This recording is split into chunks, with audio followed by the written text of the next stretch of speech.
Soviet संघ की तरह होगा चीन का हाल, टूट जाएगा 7 भागों में चीन। कोरोना काल से ही दुनिया चीन को अपना दुश्मन बना बैठी है। हाल ये है कि आज कोई भी देश चीन के साथ खड़ा नहीं, सिवाय पाकिस्तान और नॉर्थ कोरिया को छोड़कर। कोरोना के बाद से ही चीन की सारी गलत गतिविधियां दुनिया के सामने आने लगी और चीन की इन्हीं हरकतों ने दुनिया की आंखें खोल दी है।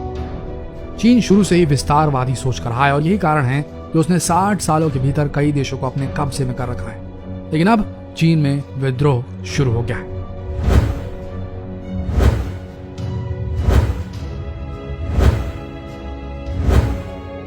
साठ सालों के भीतर उसने जिन देशों पर कब्जा किया था, अब वो देश चीन से आजाद होना चाहते हैं।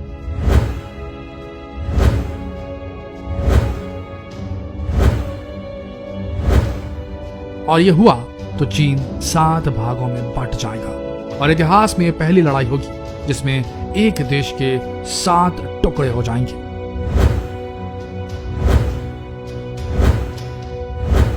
वर्ष 1950 में चीनी लोग ये कहा करते थे कि कल का चीन भी आज के सोवियत यूनियन की तरह होगा। लगभग 4 दशकों के बाद यूएसएसआर टूटा और 15 नए देशों में बंट गया। दूसरे विश्व युद्ध के बाद अमेरिका और यूएसएसआर के बीच जारी शीत युद्ध का अंत कुछ इसी प्रकार हुआ था। कोरोना के बाद अमेरिका और चीन के बीच शीत युद्ध आरंभ हो चुका है और चीनियों ने जो वर्ष 1950 में कहा था, अब वो सच होने वाला है।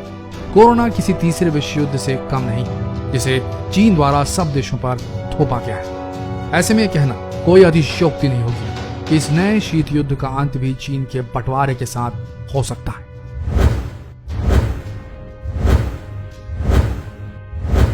कम्युनिस्ट चीन शुरू से ही एक विस्तारवादी देश रहा है और उसने कई देशों पर अपना अवैध कब्जा जमाया हुआ है। उदाहरण के लिए Tibet, Hong Kong, Shanghai, Xinjiang, Manchuria, Chengdu और झांगझुआंग। चीन के टूटने के बाद ये सब देश आखिर चीन के चंगुल से आजाद हो सकते हैं और स्वतंत्र देश के रूप में अपनी पहचान स्थापित कर सकते हैं।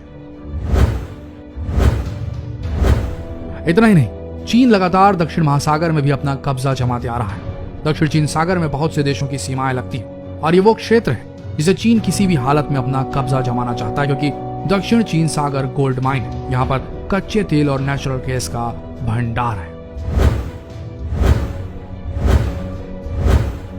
यही वजह है कि चीन लगातार इस इलाके में अपना कब्जा जमा रहा है, लेकिन अब अमेरिका ने इस पर दखल देना शुरू कर दिया है। अमेरिका ने दक्षिणी चीन सागर में अपने 2 नौसैनिक जहाज खड़े कर रखे हैं, जिसकी वजह से अब चीन अपनी कब्जाधारी नीतियों को थोड़ा शांत कर चुका है। पहले कोरोना वायरस और फिर बाद में सब देशों के खिलाफ आक्रामकता, चीन ने स्वयं अपने आप को आज उस स्थिति में पहुंचा दिया है जिस स्थिति में 80 के दशक में यूएसएसआर पहुंच गया था। चीन ने पहले कोरोना से दुनिया पर कहर बरपाया, बाद में अब वो भारत, दक्षिण चीन सागर और जापान जैसे क्षेत्रों में सैन्य कार्यवाही करने की धमकी दे रहा है।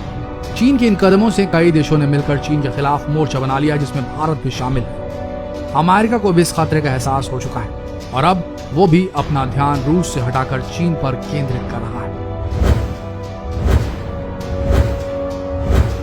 अमेरिकी विदेश मंत्री माइक पॉम्पियो ने हाल ही में घोषणा की कि वे चीन से खतरे को भांपते हुए इंडो पैसिफिक में अपनी सेना और हथियारों को अधिक संख्या में तैनात करेंगे। इसी के साथ नेटो भी अब चीन से निपटने के लिए तैयारी कर रहा है।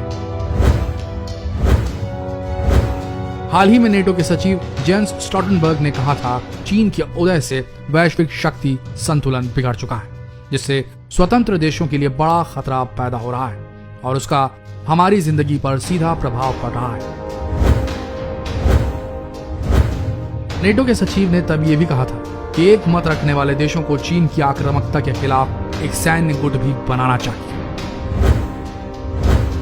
दरअसल चाइना पिछले कुछ समय से लगातार लोकतांत्रिक देशों का उत्पीड़न कर रहा है। चीन, वियतनाम, फिलीपींस, मलेशिया और इंडोनेशिया और भारत जैसे देशों के खिलाफ बॉर्डर विवाद भड़का रहा है। भारत के खिलाफ तो उसके सैनिकों ने हिंसक झड़प कर डाली। हाल ही में हुए गलवान घाटी की घटना से आप रूबरू तो हुए ही होंगे, जिसमें भारत के 20 सैनिक और चीन के 40 सैनिक मारे गए थे। यही कारण है कि अब अमेरिका भी चीन को घेरने के लिए कई मुद्दों को उठा रहा है। हाल ही में उसने उइगिर मुसलमानों का मुद्दा उठाकर कई चीनी कंपनियों पर प्रतिबंध लगा दिया। साथ ही उइगिरों के खिलाफ अत्याचार करने वालों पर प्रतिबंध लगाने का प्रावधान भी कर डाला। इस प्रकार अमेरिका चीनी मीडिया को भी निशाना बना रहा है।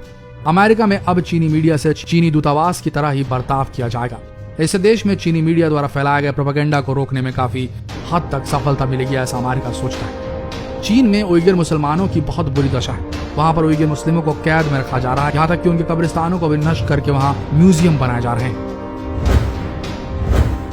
चाइना के इस बर्ताव से खुद चाइना के लोग भी खुश नहीं है। चाइना के लोग भारत के हाथों मारे गए सैनिकों की जानकारी चाहते हैं, जिसे चाइना ने जारी करने से साफ मना कर दिया है। कोरोना के बाद वुहान के लोग भी सड़क पर उतर आए थे और वायरस के लिए वे चीनी सरकार को दोषी ठहरा रहे थे। इन सब कारणों से कम्युनिस्ट पार्टी पर जिनपिंग की पकड़ भी कमजोर होती जा रही है। स्पष्ट है कि आने वाले दिन चाइना के लिए बेहद पीड़ादायक रहने वाले हैं। यहाँ हमने सिर्फ चाइना के खिलाफ सैन्य मोर्चेबंदी की बात की है। चाइना पर सब देश मिलकर आर्थिक स्ट्राइक की बात भी कर रहे हैं, जिसका मकसद चाइना को वैश्विक सप्लाई चेन से बाहर करना है। चाइना के खिलाफ अमेरिका की आक्रामकता, भारत का उदय और चीन की गुंडागर्दी इस बात को सुनिश्चित करेगी कि चीन जल्द ही 7 देशों में टूटेगा, यानी कि 7 टुकड़ों में टूटेगा और इस क्षेत्र को आखिरकार चीन के चंगुल से मुक्ति मिलेगी।